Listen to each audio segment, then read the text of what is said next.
जय हरी शेतकरी मित्रांनो, यावर्षी पीक विमा कमी मंजूर झालेला आहे. प्रत्येक शेतकऱ्याला वाटले यंदा तर इतका पाऊस होता, अतिवृष्टी होती, नुकसानही झाले, मात्र पीक विमा आपल्याला मंजूर काऊन झाला नाही.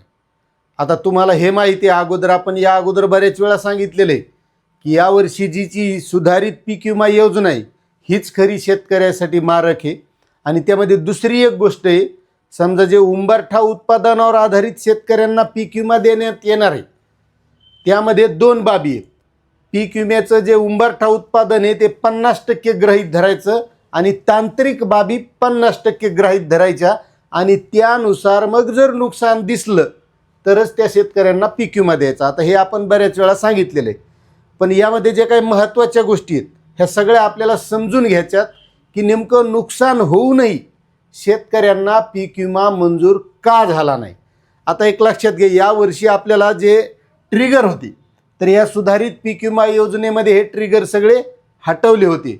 स्थानिक नैसर्गिक आपत्ती असेल, प्रतिकूल हंगामाची परिस्थिती असेल किंवा काढणी पश्चात नुकसान भरपाई असेल, हे सगळे हटवलेले होते. त्यामुळे शेतकऱ्यांनी किती वेळा पेरलं आणि किती वेळा काय झालं तरी उंबरठा उत्पादनावर आधारितच शेतकऱ्यांना पीक विमा मिळणार होता. आणि यावर्षी पीक विमा खूप कमी मंजूर झालं आहे.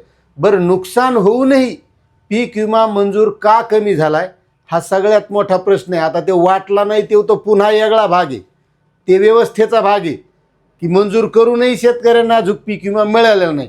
पण नेमका मंजूर का कमी झाला आहे हे आपल्याला बघायचं आहे. आणि आता यावर्षी जी पीक विमा योजना राबवली जाणार आहे त्यामध्ये काही बदल होणार आहेत का, त्यासाठी आपण एक सेपरेट व्हिडिओ करू.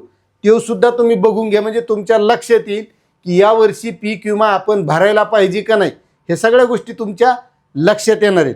मात्र तुम्हाला आपल्या या चॅनलवरील माहिती आवडत असल्यास आणि तुम्ही जर नवीन असताल तर चॅनलला सबस्क्राईब करून ठेवा, व्हिडिओला लाईक करा आणि जास्तीत जास्त शेतकऱ्यांना ही माहिती शेअर करा, म्हणजे त्याच्याही लक्षात येईल की यावर्षीचा पीक विमा आपल्याला कमी का मंजूर झाला आहे. आता आला नाही ते नंतर आपण वेगळ्या याच्यात पाहू. आता एक लक्षात घ्या, शेतकऱ्याला आता स्पष्ट उंबरठा उत्पादन त्या मंडळामध्ये काढलेले आणि त्याच्यामध्ये घट दिसायली आणि तरी पीक विमा आला नाही. आता याच्यात दोन बाबी आहेत. उंबरठा उत्पादनामध्ये घट आहे, ही उघड दिसायली, बरोबर, ही गृहीत धरल्या जाते 50%. आणि दुसरी एक बाब आहे तांत्रिक बाब.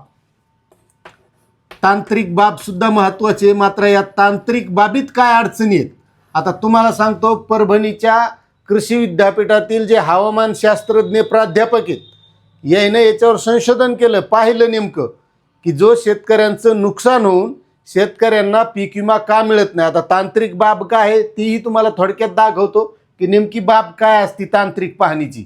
उंबरठा उत्पादन हे तर स्पष्ट आपल्याला डोळ्यानं दिसतंय, इथं घट आलेली आहे आणि तरीही तांत्रिक बाब आपल्या शेतकऱ्यांचं जे नुकसान झाले त्याच्यातून पीक विमा आपल्याला मिळत नाही. आता ही तांत्रिक बाब गृहीत धरली जाते 50%.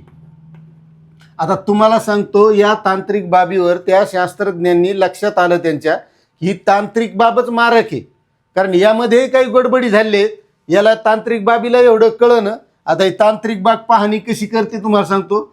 आता हे आपल्या जमिनीवर आहे, डायरेक्ट आपल्याला डोळ्यानं दिसणाऱ्या ह्या गोष्टी आहेत की या माध्यमातून हे नुकसान व्हाले, त्याच्यात घट आलेली आहे आणि आपल्याला पीक विमा मिळायला पाहिजे.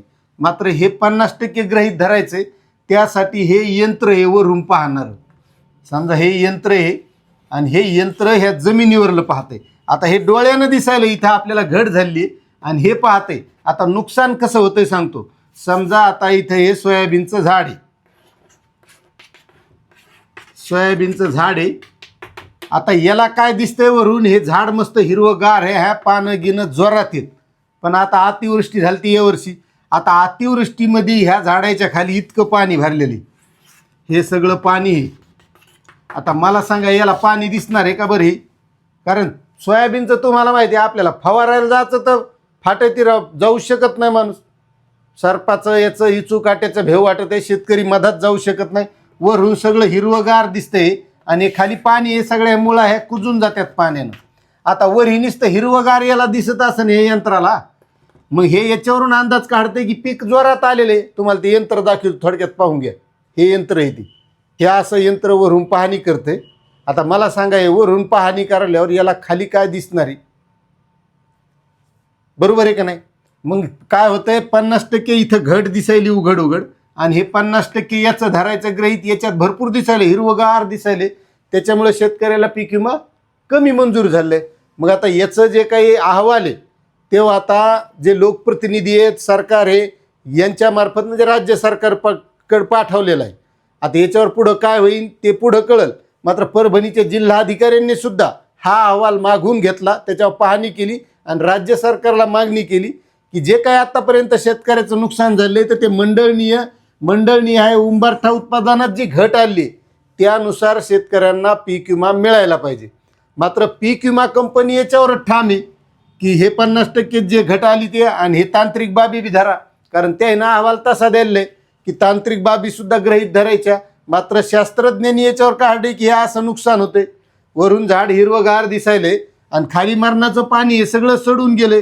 नुसतं हिरवं दिसून काय करायचं? काय पाला थोडाच खाच आहे, त्याला शेंगाच नाहीत, पाला खाचा का? मग यामुळं जे काही शेतकऱ्यांचं यावर्षीचं नुकसान झालेले, तर या नुकसानीमुळं शेतकऱ्यांचा पीक विमा कमी मंजूर झाला आहे आणि त्याच्यातही वाटप झालेलं नाही, अशी ही परिस्थिती आहे. मात्र आता अहवाल विद्यापीठाचा कलेक्टरमार्फत शासनाकडे पाठवलेलं आहे.